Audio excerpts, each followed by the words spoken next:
Donc, je partage l'écran.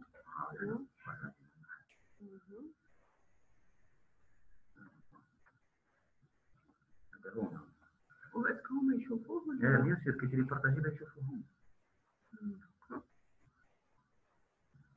C'est bon. On va faire les participants direct.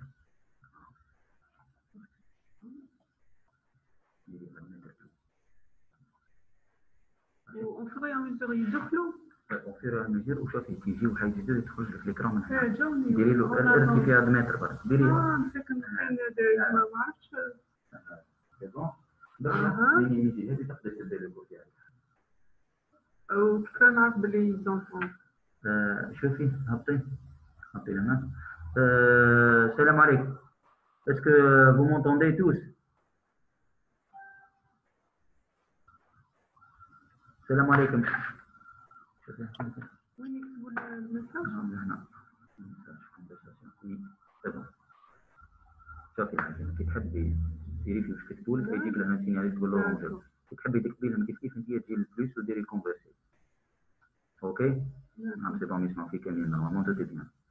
شوفي كي تجيك هذه يعني كاين جماعه اون اتوندي سنو في لا فاليداسيون ديري كاين ويت ما درتهاش لو كور سي بون Non.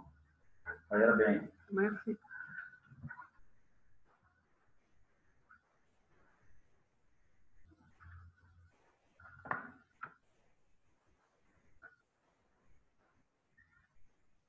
La grossesse dépasse 42 semaines tablées.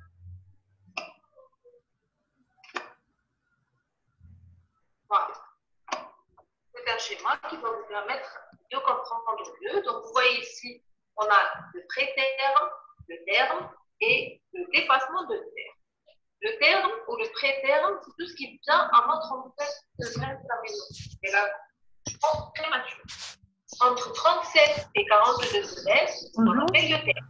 Au-delà de c'est Dr Sihaj avec vous pour le deuxième cours qui est les néphropathies interstitielles.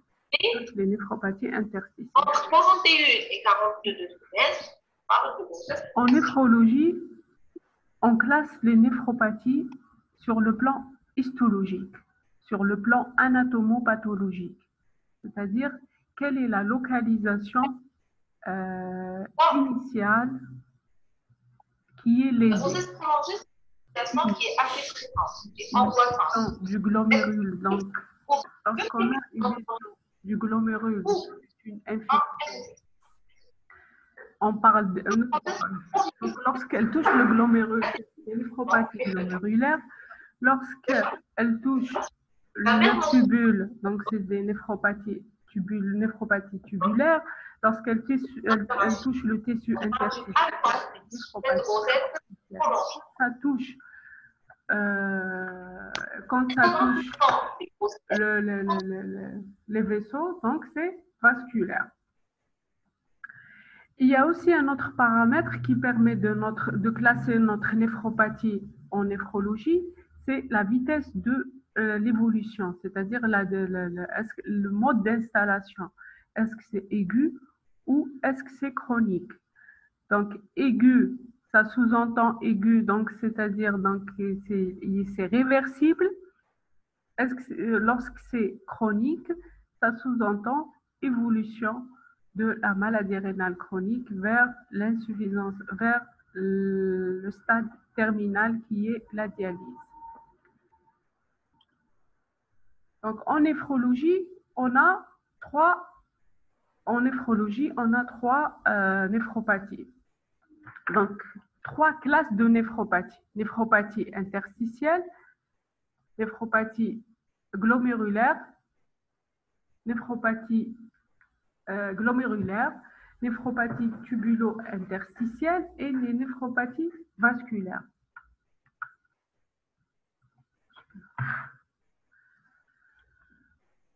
Donc, on va voir ensemble. Donc, vous avez fait avec Dr Friga les néphropathies glomérulaires, aiguës et chroniques.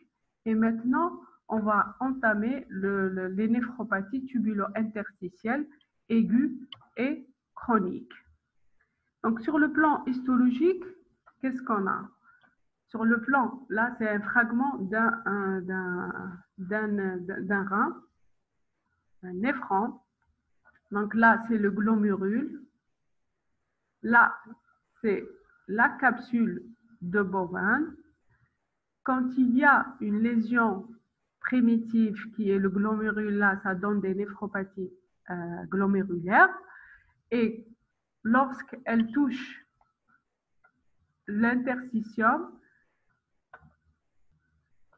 lorsqu'elle touche les tubules, donc les tubules, ou bien l'interstitium, là, ça donne l'interprétation, c'est un syndrome qui est, ce qu'on a comme interprétation, c'est un syndrome interstitiel.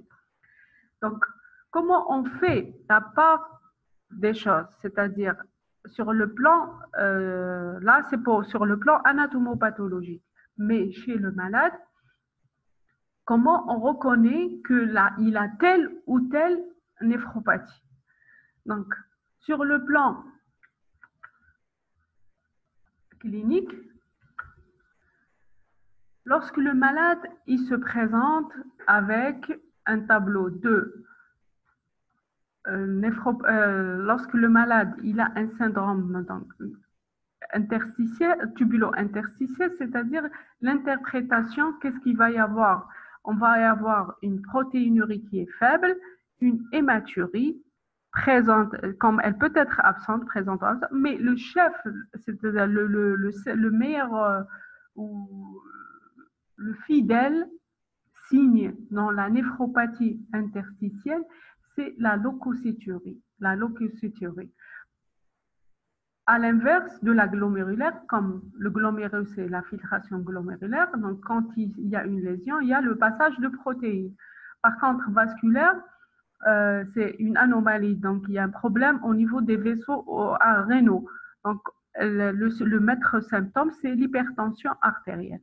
Donc, déjà, l'interprétation sémiologique du patient permet de dire que le malade, il a une néphropathie glomérulaire, interstitielle ou vasculaire. Dans la néphropathie interstitielle, on va y avoir, qu'est-ce qu'on va avoir? Il va y avoir une leucocyturie, avec ou sans hématurie, et une protéinurie faible. C'est-à-dire c'est une protéinurie qui n'est pas glomérulaire. C'est pas de l'albumine, c'est autre, ce qui n'est pas sélectif. Donc déjà, on peut faire la part des choses. Donc, il y a sur le plan clinique. Dans la néphropathie, on a dit que la classification, elle dépend de type histologique, mais aussi elle dépend de mode d'installation. Est-ce que c'est aigu ou chronique? Dans les néphropathies tubulo-interstitielles, il y a la néphropathie. C'est pas les mêmes pathologies c'est pas les mêmes pathologies qui entraînent une néphrite interstitielle aiguë que les néphropathies interstitielles chroniques. Et même le mécanisme n'est pas le même. Donc, dans les néphropathies tubulo-interstitielles, aiguës, on peut avoir deux tableaux. Le tableau d'une nécrose tubulaire aiguë, c'est-à-dire sur le plan anatomopathologique, ça touche juste les tubules.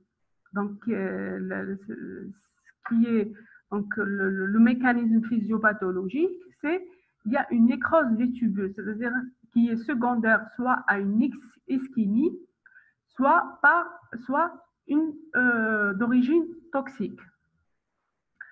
Donc, le tableau clinique de la nécrose tubulaire aiguë, ce qu'on va avoir, on va y avoir donc, une protéinurie qui est faible, il n'y a pas de protéine sélective, c'est-à-dire albumine, c'est-à-dire albuminurie, et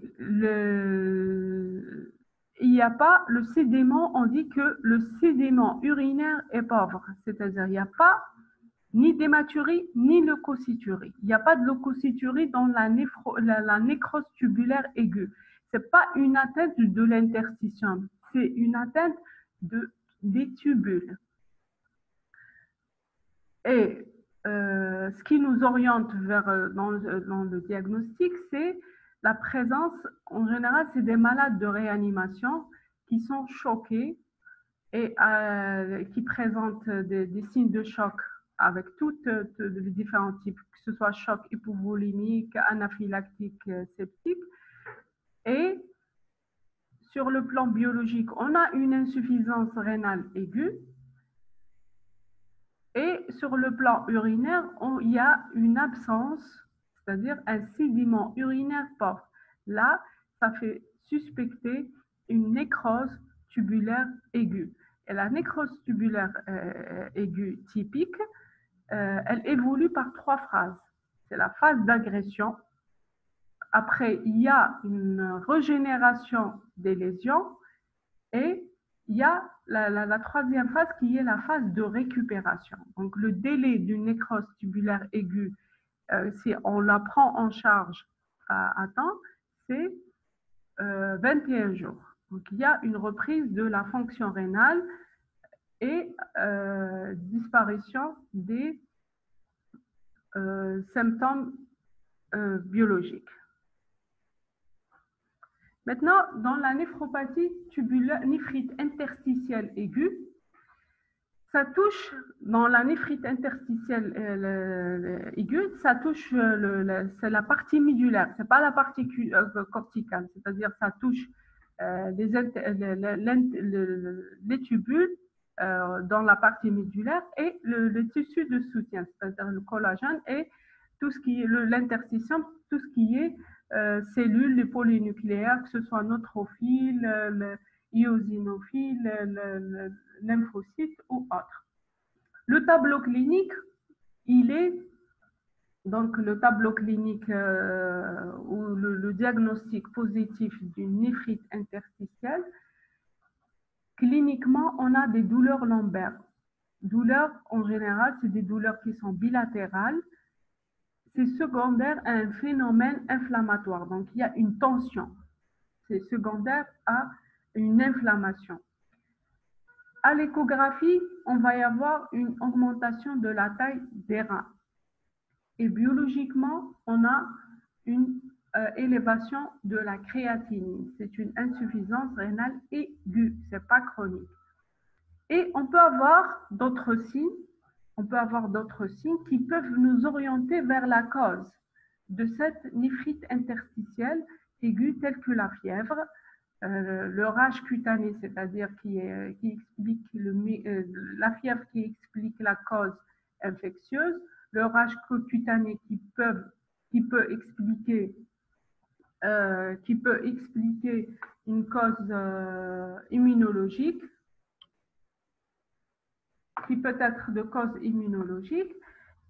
Et dans la néphrite interstitielle aiguë, à la bandelette urinaire, qu'est-ce qu'on peut avoir sur le plan bandelette urinaire? On aura une leucocyturie. Donc, c'est dans les néphrites interstitielles aiguës, le diagnostic, le sédiment urinaire, il est actif, à l'inverse de la néphrite interstitielle aiguë, de la nécrose tubulaire aiguë.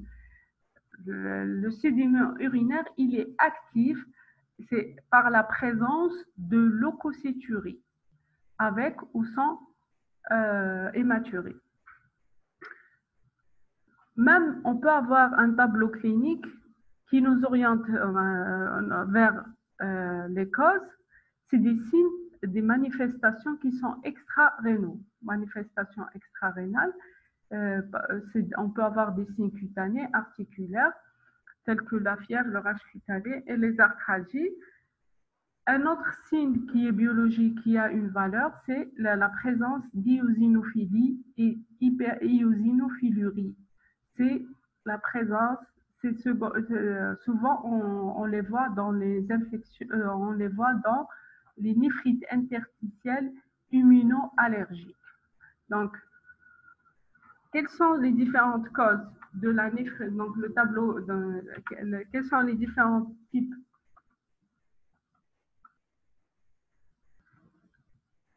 Donc, on distingue les causes, donc les différentes causes. On peut avoir des causes, donc le chef d'origine médicamenteuse, et on peut avoir des causes immunoallergiques, comme on peut avoir des causes toxiques, ou bien on peut avoir des causes idiopathiques.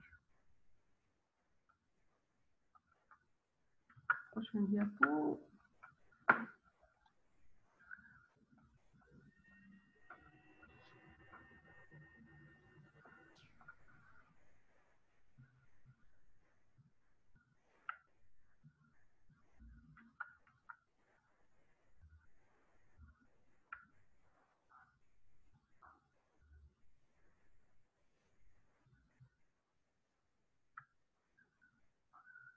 Donc voilà, pour les néphropathies, donc, si on peut récapituler, dans la néphrite interstitielle, donc le tableau clinique, il peut être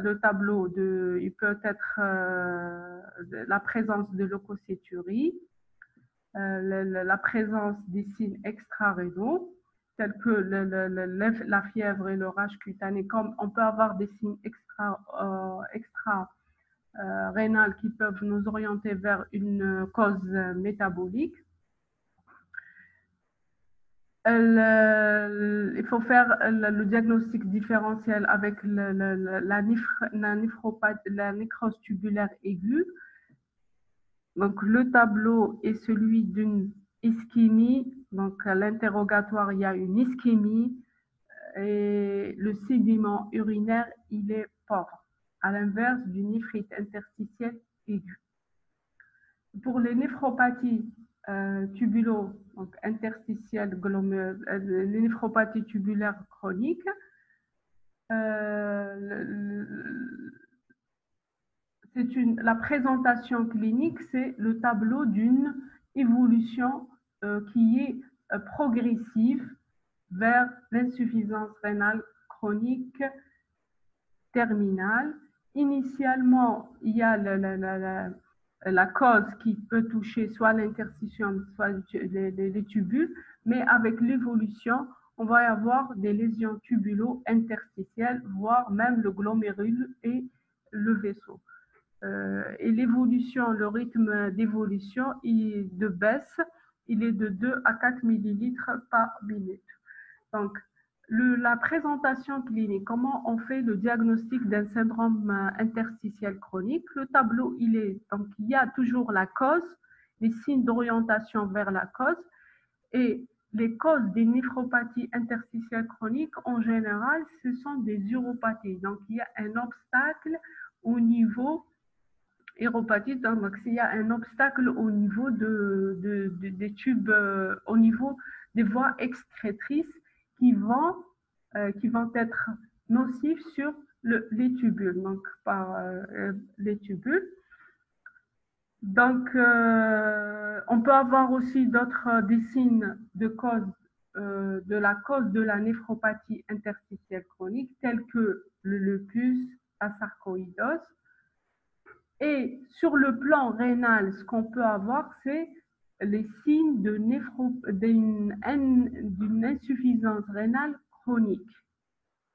Les signes d'insuffisance rénale chronique, c'est-à-dire une élévation de l'urée et de la créatinine plus de 3 mois avec un syndrome interstitiel chronique qui est fait de quoi?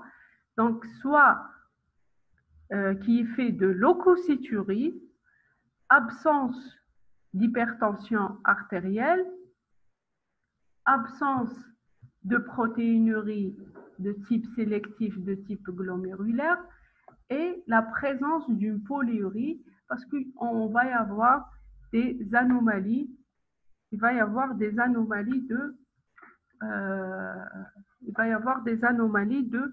des différentes parties tubulaires. Donc, si on a une pathologie de tube proximal, donc il y a une interprétation sur le plan urinaire, on va y avoir une glucosurie, une glucosurie, en présence de polyurie avec une natriurèse qui est élevée. Et sur le plan, donc, sur le plan histologique, le problème, c'est que j'arrive pas à faire passer les diapos. Prochaine diapo.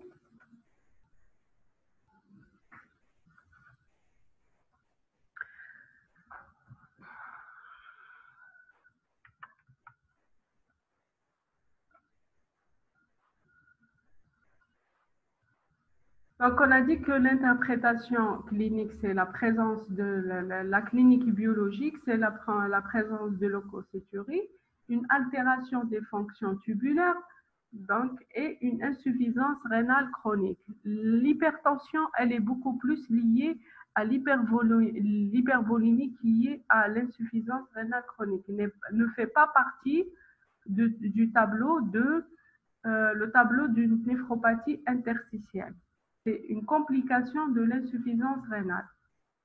Sur le plan radiologique, à l'inverse de néphropathie interstitielle aiguë, on a dit qu'on va, sur le plan échographique, on va y avoir une augmentation de la taille des reins. Par contre, les signes de néphropathie interstitielle, signes radiologiques de la néphropathie interstitielle chronique, il va y avoir un aspect d'une asymétrie, un aspect bosselé des reins,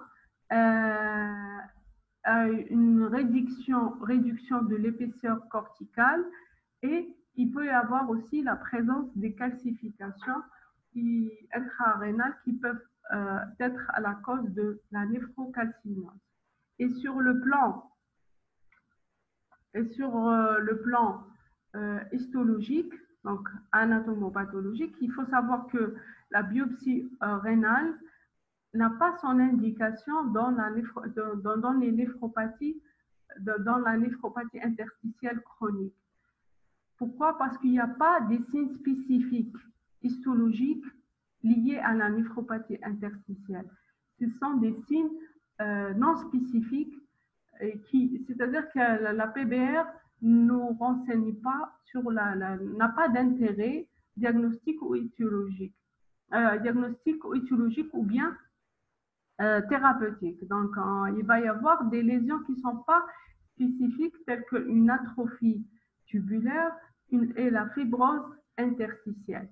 Et toute néphropathie, elle commence par une lésion primitive et après, elle touche les autres constituants des néphrons, c'est-à-dire une néphropathie interstitielle. C'est vrai que ça commence au niveau tubulaire et au niveau de l'interstition, mais en cours de l'évolution, elle va toucher aussi bien le glomérule et les vaisseaux, entraînant une fibrose rénale totale, entraînant ce qu'on appelle la lésion de glomérulosclérose.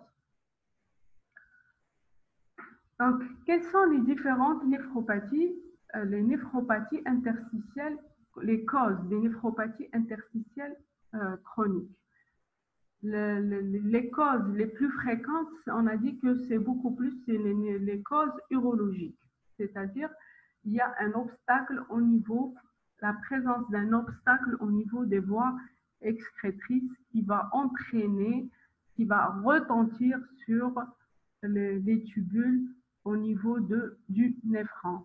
Donc, on peut dire c'est des causes qu'on peut, si on a pris, c'est des causes on peut éviter la néphropathie interstitielle si on a pris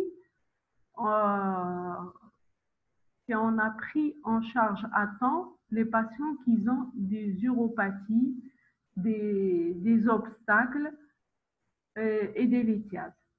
D'autres causes, on peut avoir des causes médicamenteuses telles que les analgésiques et les INS, l'aspirine, le lithium, et des causes des médicaments de chimiothérapie tels que la cisplatine qui peut entraîner quand même des lésions qui sont des lésions néphropathie interstitielle chronique.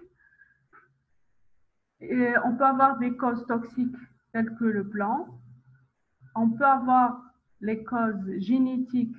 La pathologie la plus connue, c'est la polykystose rénale. C'est une maladie héréditaire, donc le diagnostic, c'est l'enquête, c'est l'interrogatoire, l'enquête familiale. Sur le plan radiologique, on a de la multitude de présence de multiples kystes bilatéraux. Et chez le patient, il a un syndrome interstitiel qui est la présence d'une néphrite interstitielle, d'un leucocyturie et une polyurie avec une natriurèse qui est élevée. Ça nous oriente vers la polykystose. Autre cause immunologique, telle que le syndrome de Bujold-Sjögren, la sarcoïdose, le Nétus syndrome, c'est l'association d'une néphropathie interstitielle avec une uvéite sans cause évidente. Autre cause métabolique, on a des causes métaboliques, néphrocalcinose, donc c'est une hypercalcémie qui est chronique, qui retentit, donc l'hypercalcémie par hypercalciurie, il va y avoir des dépôts calciques au niveau intratubulaire. Donc, autre cause aussi hématologique, c'est le drépanocytose. Donc, là, le drépano, il est connu par un défaut, il va y avoir un défaut de concentration-dilution au niveau de l'once de Nd. Et autre cause infectieuse, en dehors des causes d'infection à germe banal, il y a des infections à germe spécifiques telles que la tuberculose ou bien la pyélonéphrite nécrosante et la pyélonéphrite emphysémateuse qui peuvent entraîner une destruction de l'interstitium et des tubules au niveau des néphrons, entraînant une néphropathie interstitielle chronique.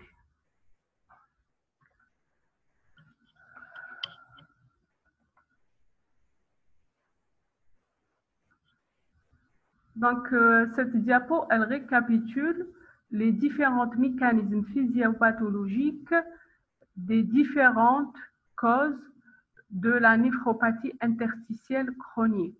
Donc, il y a plusieurs étiologies qui ont un mécanisme physiopathologique sur le tube proximal, tel que le myélome et les causes toxiques. Donc, l'interprétation, il va y avoir donc une anomalie de la réabsorption au niveau du tube proximal.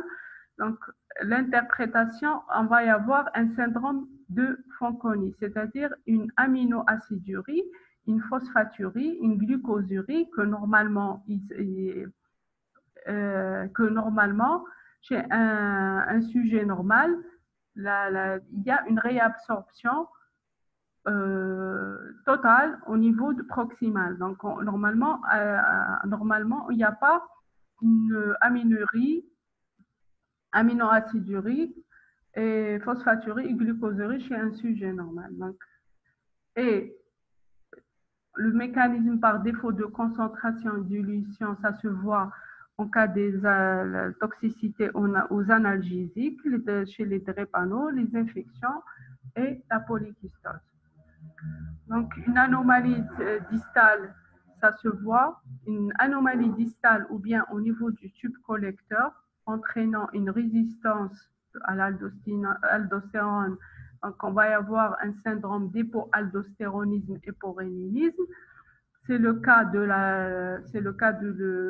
lupus, sarcoïdose, syndrome de Bujold-Sjögren, les néphropathies toxiques telles que néphropathie des Balkans, donc c'est toxique, néphrocalcinose et l'obstruction chronique. Donc, voici donc l'image des différentes lithiases. Donc, l'étude histochimique, elle a de grandes valeurs pour connaître l'origine ou la cause de ces lithiases, telles que la cysténose, qui c'est une maladie qui est héréditaire, qui entraîne une obstruction intratubulaire et entraînant une néphrocalcinose héréditaire. Donc là, c'est une image d'une polykystose qui est la polykystose, c'est une maladie héréditaire. C'est des multiples kystes, une anomalie génétique qui peut entraîner une néphrite interstitielle chronique, voire une insuffisance rénale chronique. Une autre pathologie qui est de la néphropathie interstitielle chronique, qui est la nécrose papillaire. C'est une forme infectieuse gravissime dans le tableau clinique est celui d'une hématurie. C'est une néphropathie interstitielle, mais l'interprétation clinique et histologique, plutôt l'interprétation clinique, elle est faite d'hématurie parce qu'il y a une nécrose des papilles.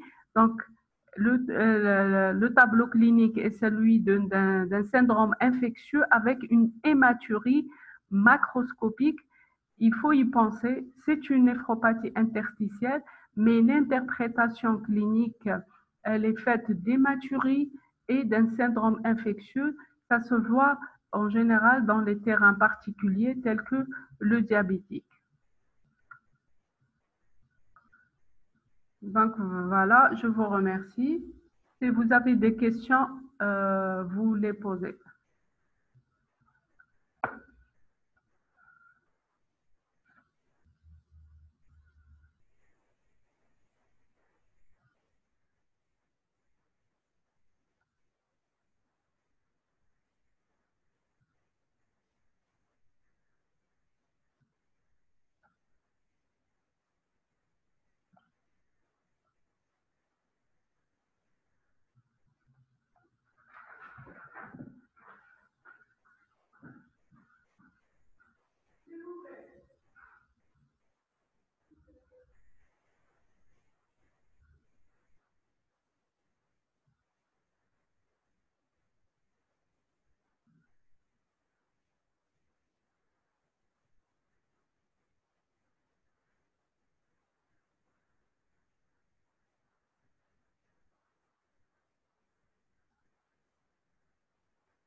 Docteur?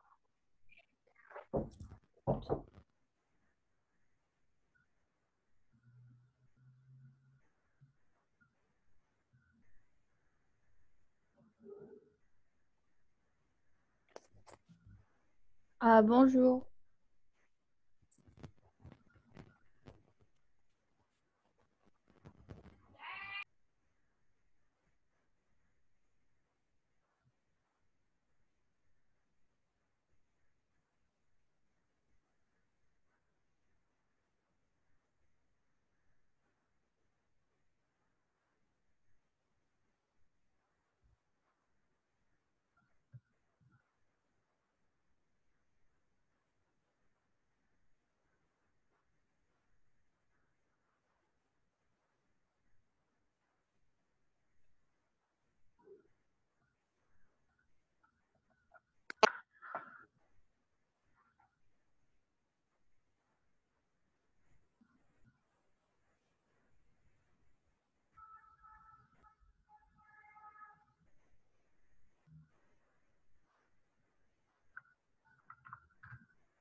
استخدمته. لا طلعت الرمل اللي بدك طلع هو